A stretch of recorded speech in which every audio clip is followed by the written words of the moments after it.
Jom kita test lampu solar ni cerah dia macam mana. Aku dah letakkan atas rak ni untuk kita try suluh kawasan ni. Keadaan sekarang agak gelap. Okey, kita on kan. Okey. Macam ni je geng cerah dia.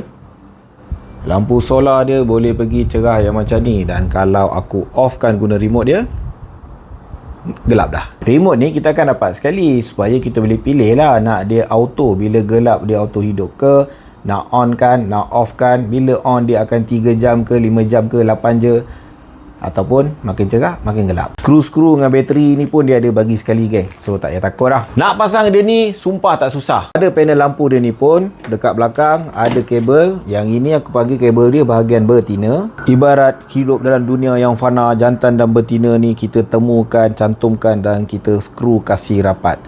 Dah, wiring dia dah siap. Lepas tu kan ikut tekak korang lah. Lampu ni korang nak gantung kat mana, solar ni kau nak menghadapkan pada cahaya matahari kat belah mana. Lepas cerah yang puas tu, lampunya tetap ada, tapi malap je. Itu boleh sampai pagi, tapi malap je. Kiranya lah, boleh lah kalau kau nak pakai kat kawasan yang betul-betul gelap, janji ada cahaya. Tapi kalau kau nak memang dia terang, memang nak nampak, tak boleh bro, tak boleh. Mungkin kena beli yang mahal punya. Tu je aku punya perkongsian untuk kali ni.